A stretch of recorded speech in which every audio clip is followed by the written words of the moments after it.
What's one of the most popular supplements, but also the most expensive?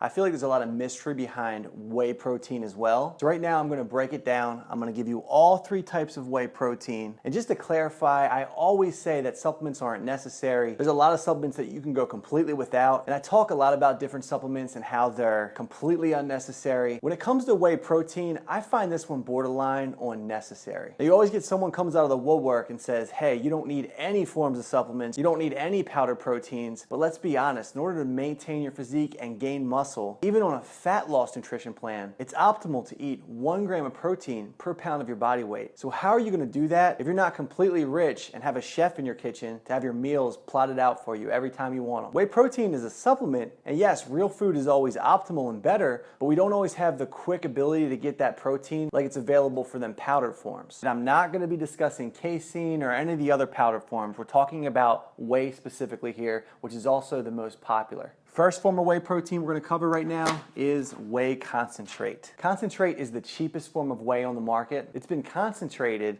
to contain primarily protein, hence the name. The quality varies immensely when it comes to concentrate. Lower end concentrates have about 29% protein and higher ends have up to 80%. The low end concentrates are used mainly for food products like baking and prepackaged foods. The higher end concentrates are what you'll typically find being used for protein shakes. Side note, some manufacturers go really cheap with this, so you got to be careful and look at the specifics of how much protein is in that concentrate if you are using this form. Concentrate is also the easiest form to flavor and best tasting, which also makes it popular in the market. That said, it's also the least researched and least beneficial, which is why concentrate is not my choice. I don't go for any concentrate.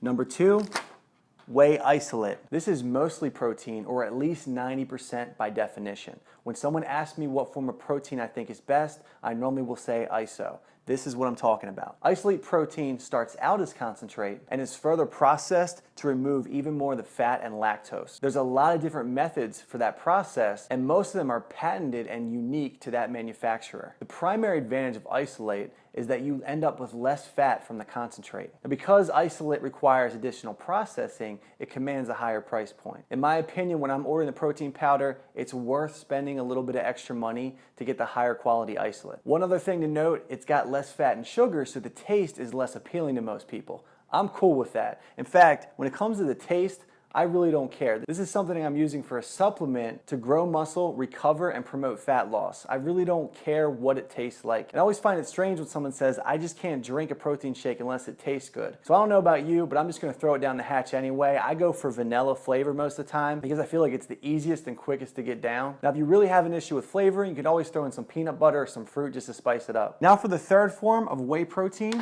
hydrolysate. This type of protein requires yet another step in the manufacturing process. It's a little more advanced, which yet again makes it a little more expensive. Some experts refer to hydrolysate as pre-digested protein. That's a pretty good explanation for what it is in layman's terms. Your body actually hydrolyzes most protein before it can use it. By ingesting hydrolysate, you're basically cutting through that process. Translation, it's easier for your body to make use of this form of protein quicker because you're cutting out some of the digesting process. The other important piece to note here is that you're actually getting a far more substantial increase in insulin. Now that's a good thing because it's responsible for pushing more fuel into your muscles. Just to give you a feel, hydrolysate produces 28% more insulin than isolate. This type of insulin response is effective both before and during resistance training, so when you're lifting. That's when hydrolyzed protein not only aids recovery, but helps build muscle. Unfortunately, because this type of whey has even less fat and sugar, it has the least appealing flavor and is the most difficult to work with. But if you're looking for the most high performance protein,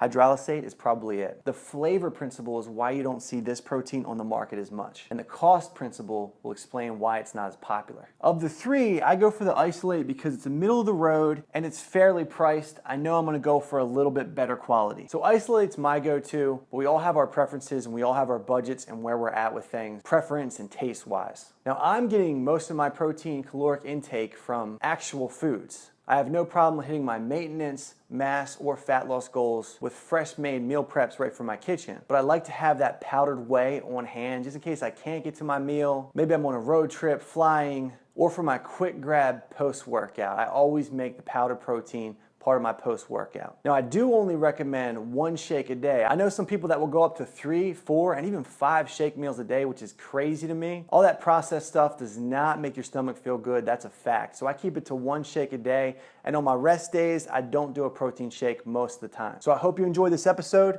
It's all about protein. I want to thank you for the like, comment, share. Let me know what your favorite brand of protein is. Let me know what your favorite form is, especially if you've tried the HYDROLYSATE. I like more opinions on that. I'm Ryan Engel, founder of RE Fitness. If you're not already following me, go ahead and take care of that right now. If you need any nutrition advice, training advice, hit me up in the Facebook Messenger inbox. And if I don't talk to you sooner, I'll catch you in the next vid.